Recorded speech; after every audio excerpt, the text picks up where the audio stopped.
નમસ્કાર વિદ્યાર્થી મિત્રો, એસએન વિદ્યાલય દ્વારા શરૂ કરેલા ઈ લર્નિંગ પ્રોગ્રામમાં ફરી આપનું હાર્દિક સ્વાગત છે। આજે આપણે સંકરણ વિશેની વાત કરવાના છીએ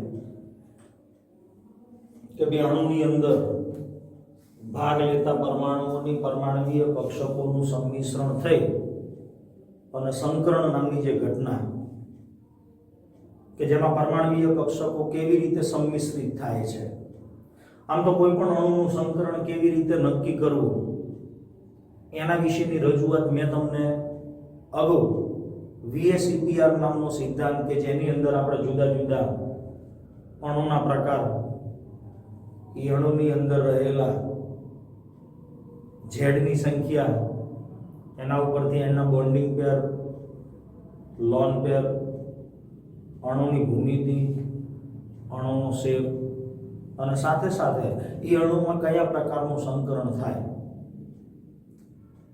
મેં તમને અગાઉ વાત કરી હતી ઝેડના મૂલ્ય ઉપરથી આપણે એ અણુમાં કયા પ્રકારનું સંકરણ થાય છે એના વિશેની વાત કરી હતી। ઝેડ કેવી રીતે શોધવો એ પણ તમને સમજાવ્યું છે કે ભાઈ ઝેડ બરાબર 1/2 કૌંસમાં મધ્યસ્થ પરમાણુના વેલેન્સ ઇલેક્ટ્રોન પ્લસ ચાર્જ હોય તો બાદ કરવાનો, માઇનસ ચાર્જ હોય તો ઉમેરવાનો, અને પ્લસ મોનો એટમ એક બંધ બનાવતા હોય આવા પરમાણુઓની સંખ્યા, અને એના ઉપરથી આપણે ઝેડનું મૂલ્ય નક્કી કરી અને ઝેડ દ્વારા જુદા જુદા કયા પ્રકારના સંકરણ થાય એની રજૂઆત મેં તમને આગળ સમજાવી છે। તો આજે આપણે આ સંકરણ નામના ટોપિક વિશેની વાત કરીશું કે ભાઈ સંકરણ તો સંકરણ ઉપરથી આપણે અણુનો ભૌમિતિક આકાર જાણી શકીએ। આ અણુના આકાર વિશેની માહિતી આપણે વેલેન્સ શેલ ઇલેક્ટ્રોન પેર રિપલ્શન નામના સિદ્ધાંત ઉપરથી અણુના આકાર વિશેની માહિતી મેળવી શકીએ। આ સિદ્ધાંત લિનસ પાઉલિંગ નામના વૈજ્ઞાનિકે રજૂ કર્યો હતો કે જ્યારે પરમાણુની પરમાણુવીય કક્ષકો જોડાય છે ત્યારે સમાન ઊર્જા ધરાવતી કક્ષકોનો એક સેટ બનાવે છે। પરમાણુની પરમાણુવીય કક્ષકો જ્યારે એકબીજા સાથે જોડાય છે ત્યારે સમાન ઊર્જા ધરાવતી અથવા સમતુલ્ય કક્ષકોનો એક સેટ બનાવે છે, અને આવી જે કક્ષકો છે એને આપણે સંકર કક્ષકો કહીએ છીએ।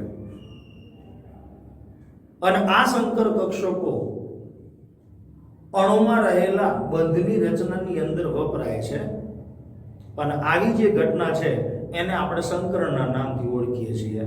તો પહેલા આપણે સંકરણની વ્યાખ્યા જોઈશું કે સંકરણ એટલે શું, તો કે એક જ પરમાણુની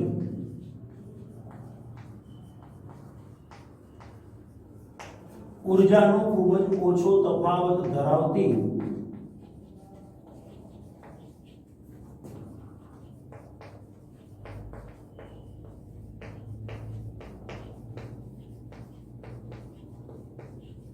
એટલે કે નજીક નજીકની, કારણ કે પરમાણુની પરમાણુવીય કક્ષકો નજીક નજીક હોય તો એમની વચ્ચે ઊર્જાનો તફાવત ઓછો હોય। એક જ પરમાણુની ઊર્જાનો ખૂબ જ ઓછો તફાવત ધરાવતી નજીક નજીકની પરમાણુવીય કક્ષકો નું સંમિશ્રણ થઈ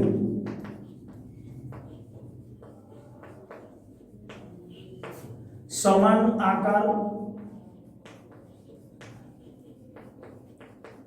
અને સમાન ઊર્જા ધરાવતી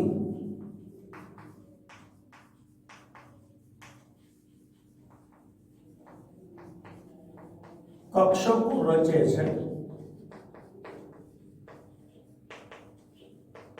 એક જ પરમાણુની ઊર્જાનો ખૂબ જ ઓછો તફાવત ધરાવતી એટલે કે નજીક નજીકની પરમાણુવીય કક્ષકોનું સંમિશ્રણ થાય ત્યારે સમાન આકાર અને સમાન ઊર્જા ધરાવતી તેટલી જ કક્ષકો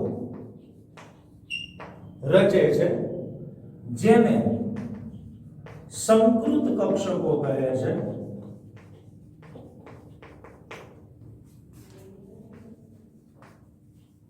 અને આ ઘટનાને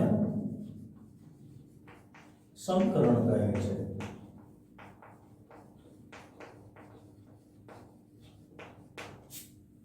તો આ સંકરણની વ્યાખ્યા છે કે ભાઈ એક જ પરમાણુની ઉર્જાનો ખૂબ જ ઓછો તફાવત ધરાવતી નજીકની બે કે તેથી વધુ,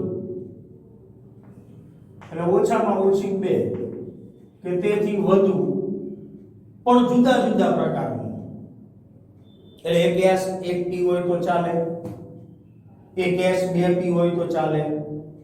એક જ પરમાણુની ઉર્જાનો ખૂબ જ ઓછો તફાવત ધરાવતી નજીકની બે કે તેથી વધુ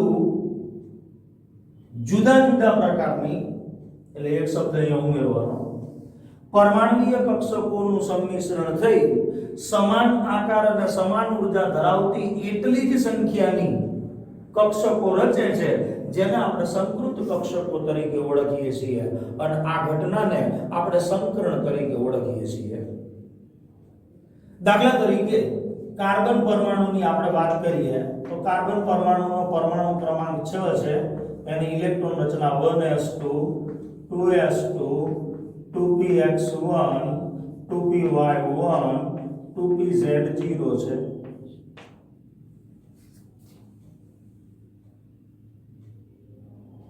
આમ તો અણુની રચનાની અંદર ભાગ લેતી પરમાણુય કક્ષકો અયુગ્મિત ઇલેક્ટ્રોન ધરાવતી હોવી જોઈએ. તો અહીંયા કાર્બન પરમાણુ ઈ વધુમાં વધુ 4 સહસંયોજક બંધ બનાવી શકે, એટલે એની પાસે 4 અયુગ્મિત ઇલેક્ટ્રોન ધરાવતી પરમાણુય કક્ષકો હોવી જોઈએ. તો અહીંયા કાર્બન પાસે 2 જ અયુગ્મિત ઇલેક્ટ્રોન ધરાવતી પરમાણુય કક્ષકો 2px અને 2py છે. એટલે આ કાર્બન પરમાણુની ઉત્તેજિત અવસ્થાની ઇલેક્ટ્રોન રચનામાં આ 2s માં રહેલો ઇલેક્ટ્રોન આગળની કક્ષકની અંદર બઢતી પામે છે. એટલે 2s માંથી એક ઇલેક્ટ્રોન ખાલી 2pz કક્ષકમાં દાખલ થાય, એટલે કાર્બનની ઉત્તેજિત અવસ્થાની ઇલેક્ટ્રોન રચના 1s2 2s1 2px1 2py1 અને 2pz1 થશે. હવે અહીંયા 4 કક્ષકો જે અયુગ્મિત ઇલેક્ટ્રોન ધરાવે છે, આવી અયુગ્મિત ઇલેક્ટ્રોન ધરાવતી પરમાણુય કક્ષકો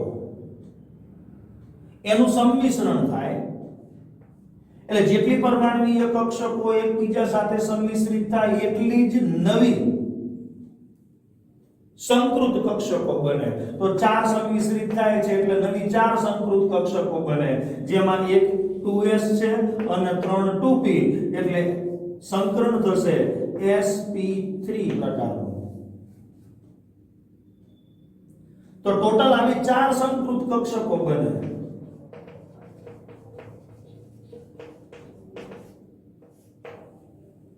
અને 4 સંકૃત કક્ષકો જેનો આકાર અને ઉર્જા સમાન હોય છે. અત્યારે હાલ આની અંદર આ 2p કક્ષકો એમની ત્રણેયની ઉર્જા સમાન હતી, પણ 2s ની અને 2p ની ઉર્જા અલગ અલગ હતી. પણ હવે આ પરમાણુય કક્ષકો જ્યારે એકબીજા સાથે સંમિશ્રિત થઈ એટલી જ સંખ્યાની નવી સંકૃત કક્ષકો રચે ત્યારે હવે આ 4 સંકૃત કક્ષકોની ઉર્જા અને આકાર સમાન થઈ જાય. તો આ થઈ સંકરણની વ્યાખ્યા કે ભાઈ એક જ પરમાણુની ઉર્જાનો ખૂબ જ ઓછો તફાવત ધરાવતી નજીકની બે કે તેથી વધુ પણ જુદા જુદા પ્રકારની પરમાણુય કક્ષકોનું સંમિશ્રણ થઈ સમાન આકાર અને સમાન ઉર્જા ધરાવતી એટલી જ સંખ્યાની નવી સંકૃત કક્ષકો રચે છે. આ ઘટનાને સંકરણના નામથી ઓળખીએ છીએ. તો સંકરણ માટેની કેટલીક ખાસિયતો છે. કે સંકરણ માટેની ખાસિયતો કઈ? તો જુદી જુદી સંકરણની ખાસિયતો છે. દાખલા તરીકે પહેલી ખાસિયત કે ભાઈ જે સંકૃત કક્ષકો રચાય છે એ સંકૃત કક્ષકોની સંખ્યા એ સંકરણમાં ભાગ લેતી પરમાણુય કક્ષકોની સંખ્યા જેટલી જ હોય છે. એટલે જો 2 કક્ષકો સંકરણમાં ભાગ લેતી હોય તો નવી 2 સંકર કક્ષકો બને. 3 કક્ષકો સંકરણમાં ભાગ લે તો નવી 3 સંકર કક્ષકો. એ જ રીતે 4 ભાગ લે તો 4 સંકૃત કક્ષકો, 5 ભાગ લે તો 5 સંકૃત કક્ષકો. તો પહેલી ખાસિયત આ કે ભાઈ સંકૃત કક્ષકોની સંખ્યા એ પરમાણ્વીય કક્ષકોની સંખ્યા જેટલી જ હોય. બીજું, આજે ચારે ચાર સંકૃત કક્ષકો છે એ સંકૃત કક્ષકોની ઊર્જા સમાન હોય. પહેલા અલગ અલગ હતી, પણ હવે જ્યારે એનું સંમિશ્રણ થયું એટલે નવી જે સંકૃત કક્ષકો બને એ બધાની ઊર્જા સમાન હોય.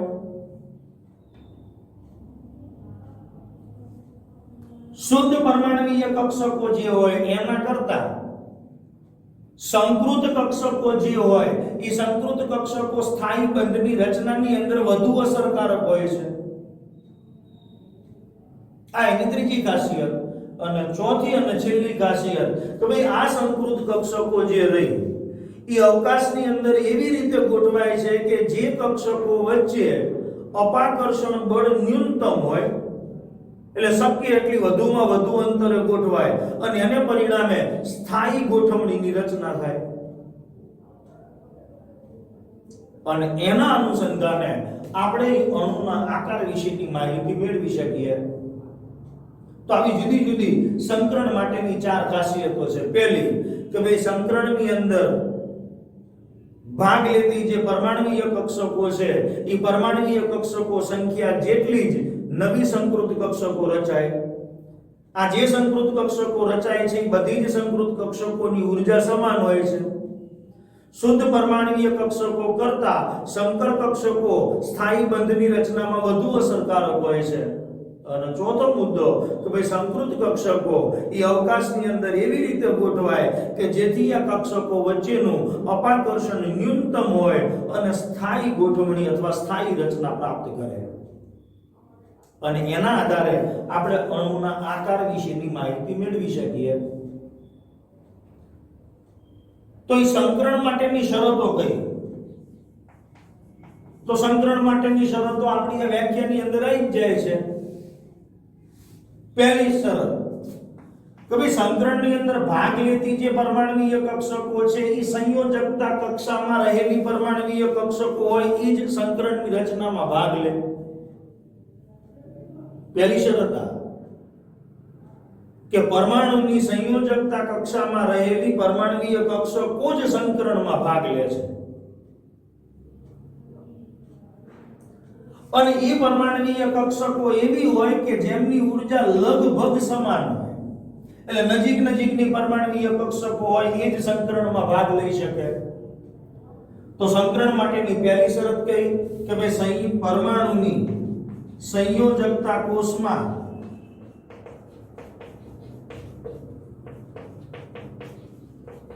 રહેલી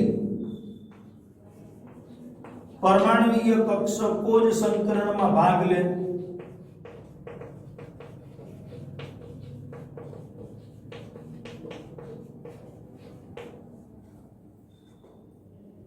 બીજી તો કે આ પરમાણ્વીય કક્ષકો વચ્ચે અથવા આ પરમાણ્વીય કક્ષકો ની ઊર્જા લગભગ સમાન હોય છે.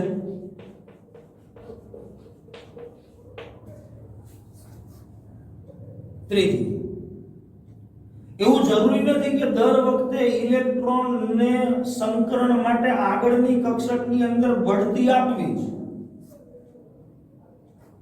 સંકરણ માટે ઇલેક્ટ્રોનની બઢતી ફરજિયાત નથી. જરૂર જણાય તો આપણે ઇલેક્ટ્રોનને આગળની કક્ષકની અંદર બઢતી આપી શકીએ. જરૂર ન જણાય તો એ ઇલેક્ટ્રોન આગળની કક્ષકમાં બઢતી માટે મોકલવો એ જરૂરી નથી. અને એવું પણ જરૂરી નથી કે પરમાણુની અર્ધપૂર્ણ પરમાણ્વીય કક્ષકો જ સંકરણમાં ભાગ લે. કારણ કે આગળ મેં તમને સમજાવ્યું કે કેટલીક વખત એક પરમાણુની પૂર્ણ ભરાયેલી પરમાણ્વીય કક્ષક બીજા પરમાણુની ખાલી જે પરમાણ્વીય કક્ષક છે એની સાથે પણ સંમિશ્રણ કરે છે.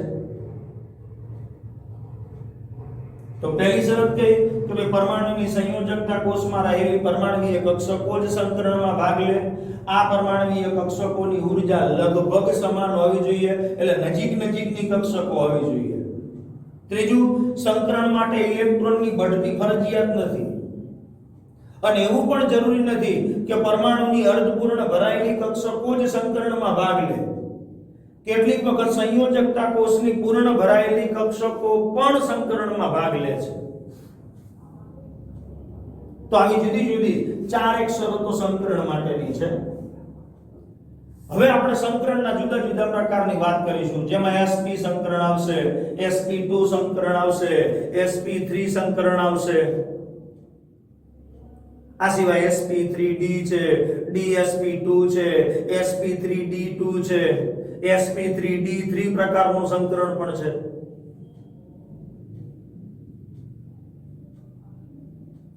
તો પહેલા આપણે sp પ્રકારના સંકરણની વાત કરીએ.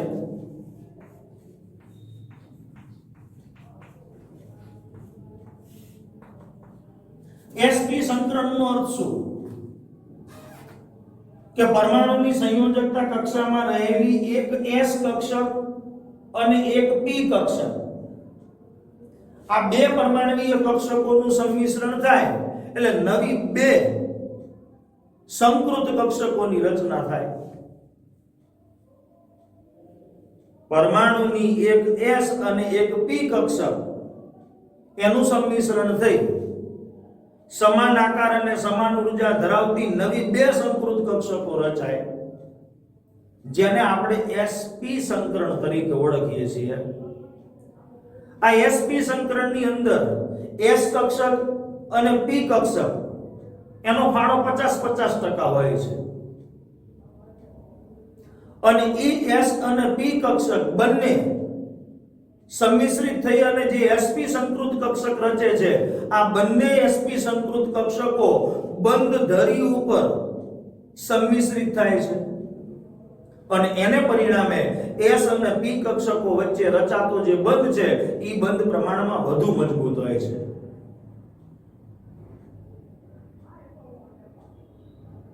એના ઉદાહરણ સાથે આપણે એની વાત કરીએ. દાખલા તરીકે BeCl2 નામનો અણુ છે. તો BeCl2 માં મધ્યસ્થ પરમાણુ બેરિલિયમ છે. તો બેરિલિયમ માટે આપણે Z ગણી નાખીએ 1/2. બેરિલિયમના સંયોજકતા ઇલેક્ટ્રોન 2, પ્લસ માઈનસ ચાર્જ છે નહીં, મોનો એટમ તો 2 ક્લોરીન એટલે 2, 4/2 એટલે 2. તો Z નું મૂલ્ય 2 આવે ત્યારે સંકરણ કયું? તો કે sp પ્રકારનું હોય. યાદ હોવું જોઈએ, Z નું મૂલ્ય 3 હોય ત્યારે સંકરણ કયું? sp2 પ્રકારનું હોય. Z નું મૂલ્ય 4 હોય ત્યારે સંકરણ કયું? sp3 પ્રકારનું હોય. Z નું મૂલ્ય 5 હોય ત્યારે સંકરણ કયું? sp3d હોય. Z નું મૂલ્ય 6 હોય ત્યારે કયું સંકરણ? તો કે sp3d2 હોય. Z નું મૂલ્ય 7 હોય ત્યારે કયું સંકરણ? તો કે sp3d3 હોય. Z 2 આવે તો બે કક્ષકો દ્વારા તો બે સંકૃત કક્ષકો, 3 આવે તો 3 સંકૃત કક્ષકો. તો અહીંયા Z નું મૂલ્ય 2 આવે છે એટલે સંકરણ sp હોય, અને સંકરણ sp હોય એટલે અણુની ભૂમિતિ અથવા એનો ભૌમિતિક આકાર કયો હોય? તો કે રેખીય હોય. બંધ કોણ કેટલો હોય? તો કે 180 નો હોય. Z4 છે, મધ્યસ્થ પરમાણુની આજુબાજુ બે પરમાણુ Z2 છે, મધ્યસ્થ પરમાણુની આજુબાજુ બે પરમાણુઓ ગોઠવાયેલા છે એટલે બે સહસંયોજક બંધની રચના થશે એટલે બોન્ડિંગ પેર 2, લોન પેર 0. હવે લોન પેર 0 હોય ત્યારે અણુનો ભૌમિતિક આકાર જે હોય, અણુનો શેપ પણ એ જ હોય. આની રચના આપણે VSEP સિદ્ધાંત પછી આવા AB, AB2, AB3, AB3E, AB2E આવા જુદા જુદા અણુઓની વાત કરી છે. તો BeCl2 ની અંદર આપણે સંકરણ સમજવું હોય તો પહેલા બેરિલિયમ નામનો પરમાણુ, આ બેરિલિયમ નામનો પરમાણુ એ મધ્યસ્થ પરમાણુ છે જેનો પરમાણુ ક્રમાંક 4 છે, જેની ઇલેક્ટ્રોન રચના 1s2, 2s2, 2px0, 2py0, 2pz0 છે. હવે બેરિલિયમ પરમાણુની આજુબાજુ બે પરમાણુ છે એટલે એને બે સહસંયોજક બંધ બનાવવા હોય તો એની પાસે બે અયુગ્મિત ઇલેક્ટ્રોન હોવા જોઈએ. તો બેરિલિયમ પરમાણુ એની ઉત્તેજિત અવસ્થાની ઇલેક્ટ્રોન રચનામાં 2s કક્ષકમાં રહેલો એક ઇલેક્ટ્રોન આગળની કક્ષકમાં બઢતી પામે તો બેરિલિયમની ઉત્તેજિત અવસ્થાની ઇલેક્ટ્રોન રચના.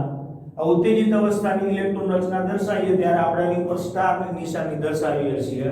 તો હવે ઇલેક્ટ્રોન રચના થશે 1s2 2s1 2px1 2py0 2pz0.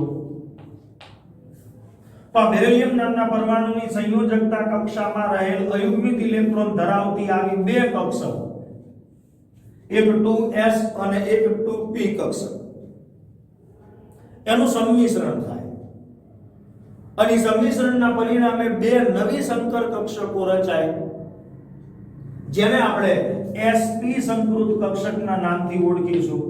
તો આમાં બે સંકૃત કક્ષકો રચાય છે અને બે સંકૃત કક્ષકોની ઊર્જા અને આકાર સમાન હોય છે. હવે સંમિશ્રણ કેવી રીતે થાય? માની લો કે s કક્ષક છે તો એ તો ગોળાકાર છે. અહીં આપણે જુદી જુદી અક્ષ દર્શાવી દઈએ. આ x અક્ષ, આ y અક્ષ, આ z અક્ષ. એ જ રીતે p કક્ષક, તો p કક્ષક ડમ્બેલ આકાર છે, એની અંદર પણ જુદી જુદી અક્ષ ઉપર ગોઠવાયેલી કક્ષકો છે. આ x અક્ષ, આ y અક્ષ, આ z અક્ષ.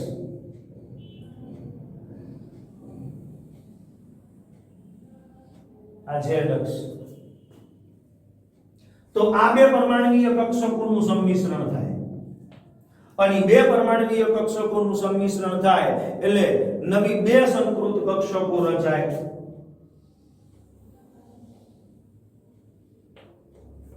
આ એક પરમાણુય કક્ષક, આ બીજી પરમાણુય કક્ષક.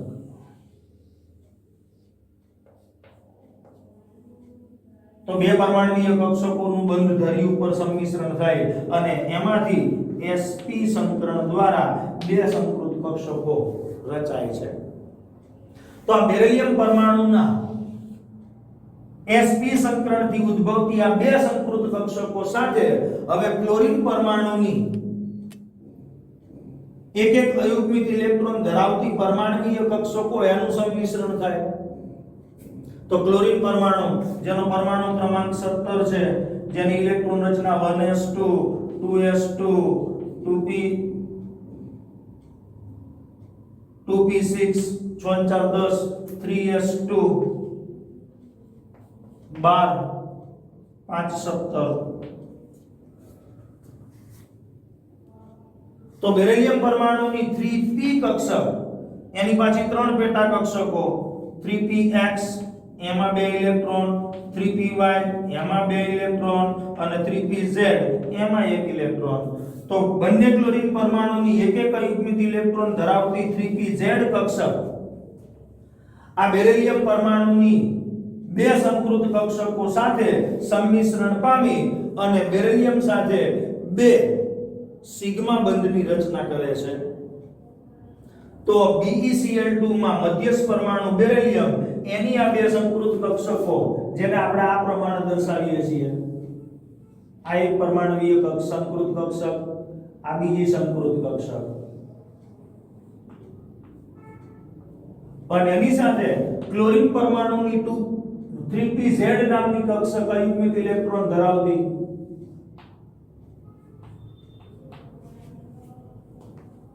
એટલે આ બેરિલિયમ, આ ક્લોરીનનો પરમાણુ, બીજો ક્લોરીનનો પરમાણુ, આ ઈ ક્લોરીન પરમાણુની અયુગ્મિત ઇલેક્ટ્રોન ધરાવતી પરમાણુય કક્ષક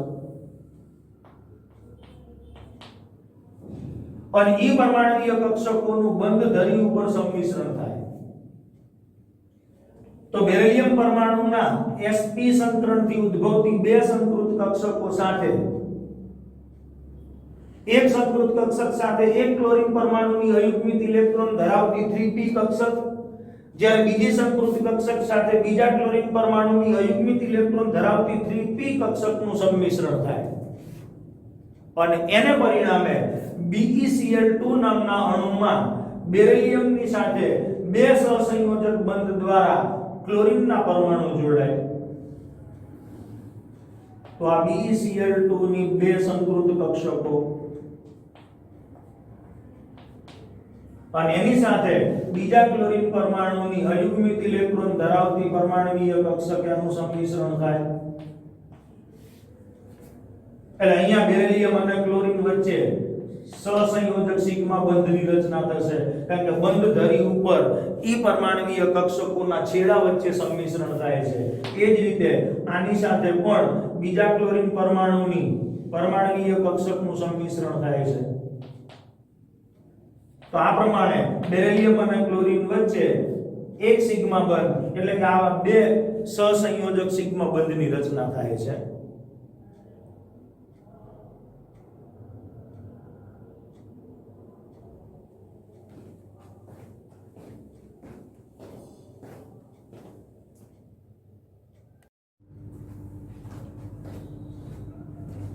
તો આ પ્રમાણે BeCl2 ના અણુની અંદર sp પ્રકારનું સંકરણ રચાય છે અને આને પરિણામે આ જે સંકૃત કક્ષકો છે એમની વચ્ચેનો બંધ કોણ 180 અંશનો હોય છે.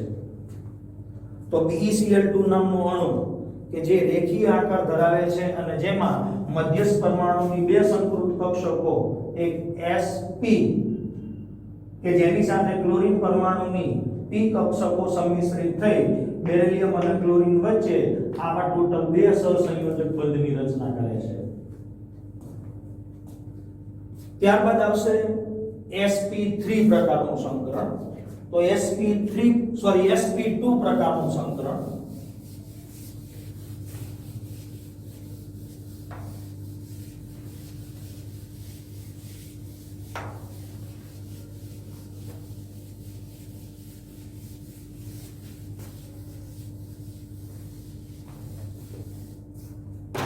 sp2 સંકરણ.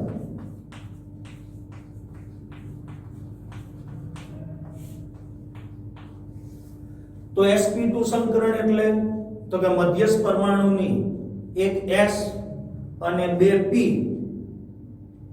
એમ બે અયુગ્મિત ઇલેક્ટ્રોન ધરાવતી કક્ષકો જે એકબીજા સાથે સંમિશ્રિત થઈ નવી ત્રણ સંકૃત કક્ષકો રચે છે, જેની ઊર્જા અને આકાર સમાન હોય છે અને જે અવકાશની અંદર સમતલીય ત્રિકોણ આકારની અંદર ગોઠવાય છે. તો sp2 પ્રકારના સંકરણની અંદર આપણે વાત કરીશું BeCl3 નામના અણુની. તો BeCl3 નામના અણુમાં મધ્યસ્થ પરમાણુ બોરોન છે જેનો પરમાણુ ક્રમાંક 5 1s2 2s2 2px1 2py0 2pz0. અહીંયા મધ્યસ્થ પરમાણુની આજુબાજુ ત્રણ પરમાણુઓ રહેલા છે. એટલે મધ્યસ્થ પરમાણુની પાસે અયુગ્મિત ઇલેક્ટ્રોન ધરાવતી ત્રણ પરમાણુવીય કક્ષકો હોવી જોઈએ. એટલે 2s કક્ષકમાં રહેલો એક ઇલેક્ટ્રોન બઢતી પામી અને 2p કક્ષકમાં દાખલ થઈ જાય છે.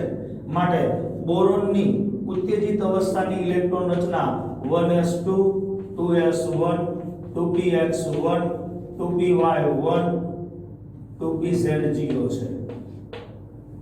હવે આ બોરોન પરમાણુમાં રહેલી આ ત્રણ અયુગ્મિત ઇલેક્ટ્રોન ધરાવતી પરમાણુવીય કક્ષકો કે જેમની ઊર્જા અલગ અલગ છે અને આવી પરમાણુવીય કક્ષકો એકબીજા સાથે સંમિશ્રિત થાય એટલે એક s અને બે p એમ ત્રણ કક્ષકો સંમિશ્રિત થઈ અને sp2 સંકરણ દ્વારા નવી ત્રણ સંકૃત કક્ષકો રચે છે.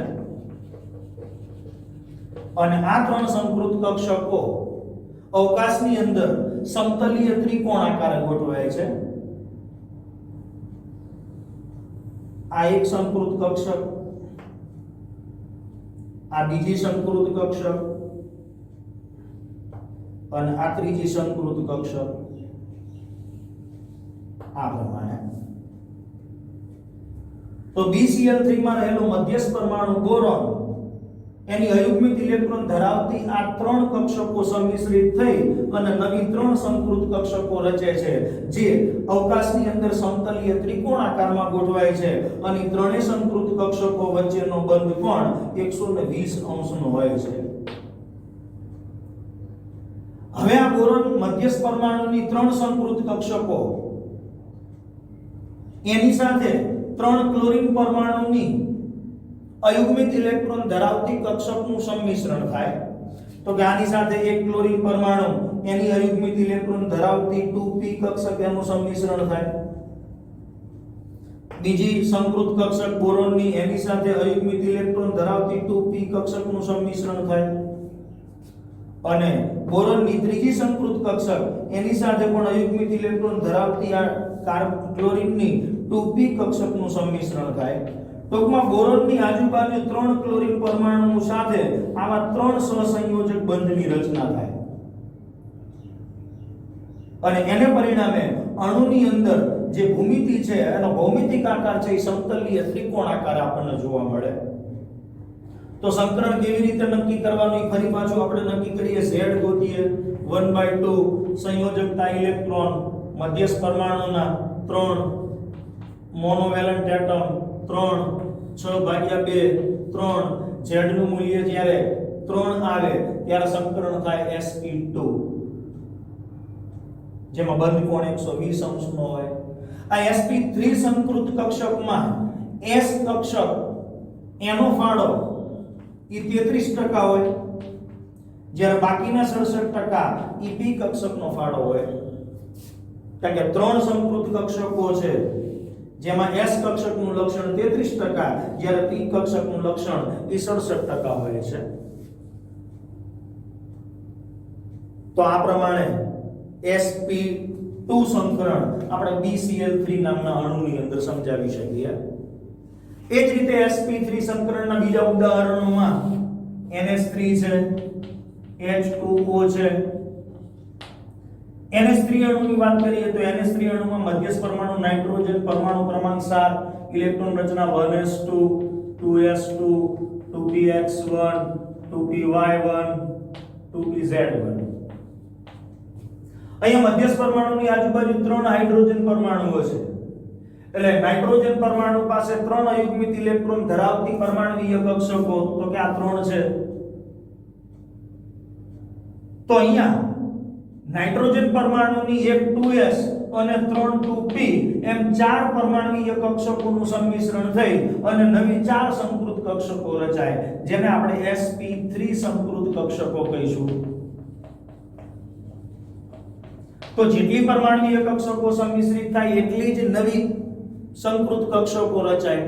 તો અહીં રચાતી આ 4 સંકૃત કક્ષકો અવકાશની અંદર સમચતુષ્ફલકી આકારે ગોઠવાય. તો કે કાર્બન પરમાણુ નાઇટ્રોજનનો પરમાણુ હવે એની અંદર રહેલા 3 જે અયુગ્મિત ઇલેક્ટ્રોન છે નાઇટ્રોજન પરમાણુની sp3 સંકૃત કક્ષકોમાં રહેલી એક અયુગ્મિત ઇલેક્ટ્રોન ધરાવતી આ 3 સંકૃત કક્ષકો એની સાથે હાઇડ્રોજન પરમાણુની અયુગ્મિત ઇલેક્ટ્રોન અને વિરુદ્ધ ભ્રમણ ધરાવતી કક્ષક એનું સંમિશ્રણ થઈ અને 3 નાઇટ્રોજન હાઇડ્રોજન સિગ્મા બંધની રચના થાય. જ્યારે નાઇટ્રોજન પરમાણુની sp3 સંકૃત કક્ષકમાં રહેલી એક કક્ષક જે યુગ્મિત ઇલેક્ટ્રોન ધરાવે છે જે નાઇટ્રોજન પરમાણુ ઉપર અબંધકારક ઇલેક્ટ્રોન યુગ્મ તરીકે હાજર હોય તો નાઇટ્રોજન પરમાણુ સાથે આવા જુદા જુદા 3 હાઇડ્રોજન પરમાણુ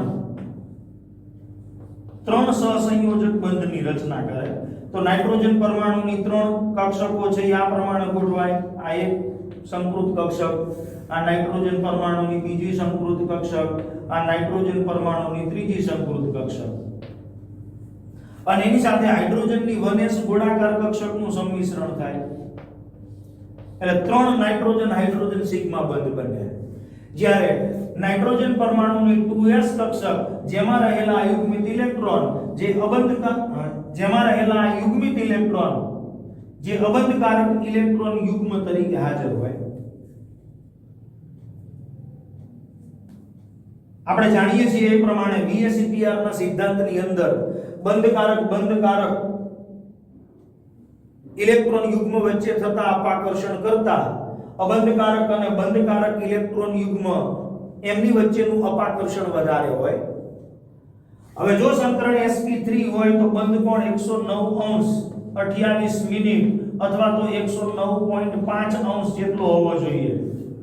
પણ VSEPR સિદ્ધાંત પ્રમાણે અબંધકારક ઇલેક્ટ્રોન યુગ્મ અને બંધકારક ઇલેક્ટ્રોન યુગ્મ વચ્ચે અપાકર્ષણ હોય અને એને પરિણામે આ જે બંધકારક ઇલેક્ટ્રોન છે એ બંધકારક ઇલેક્ટ્રોન બંધકારક જે કક્ષક છે એ બંધકારક કક્ષકોનું સંકોચન થાય અને એને પરિણામે એની અંદર બંધ કોણ 109.5 અંશ ન રહેતા 107 અંશનો આપણને જોવા મળે. તો NH3 નામના અણુની અંદર પણ sp3 પ્રકારનું સંકરણ હોય પણ એમાં 2s કક્ષકમાં રહેલા આ ઇલેક્ટ્રોન જે સંકરણમાં ભાગ લે પણ ઈ બંધની રચનામાં ભાગ લેતા નથી. એ જ રીતે H2O નામનું અણુ જેમાં મધ્યસ્થ પરમાણુ ઓક્સિજન ઇલેક્ટ્રોન રચના 1s2 2s2 2px2 2py1 2pz1 સંયોજકતા ઇલેક્ટ્રોન 6 છે. તો આ ચાર સંયોજકતા કક્ષકોનું સંમિશ્રણ થઈ અને નવી ચાર સંકૃત કક્ષકો રચાય એટલે કે સંકરણ sp3 થશે. જેમાં ઓક્સિજન પરમાણુની ચાર સંકૃત કક્ષકોમાં રહેલી બે કક્ષકો જે યુગ્મિત ઇલેક્ટ્રોન ધરાવે છે જે અબંધકારક ઇલેક્ટ્રોન યુગ્મ તરીકે ઓક્સિજન પરમાણુ પર હાજર હશે, જ્યારે અયુગ્મિત એક અયુગ્મિત ઇલેક્ટ્રોન ધરાવતી 2py અને 2pz કક્ષક જે હાઇડ્રોજન પરમાણુની અયુગ્મિત ઇલેક્ટ્રોનોને વિરુદ્ધ ભ્રમણ ધરાવતી 1s કક્ષક સાથે સંમિશ્રિત થઈ બે ઓક્સિજન હાઇડ્રોજન સિગ્મા બંધની રચના કરે. તો આ ઓક્સિજન પરમાણુ એની ચાર સંકૃત કક્ષકો જેમાં બે અબંધકારક ઇલેક્ટ્રોન યુગ્મ ધરાવતી કક્ષક અને બે કક્ષકો કે જેની સાથે હાઇડ્રોજન પરમાણુની 1s પ્રકારની ગોળાકાર કક્ષકનું સંમિશ્રણ થાય.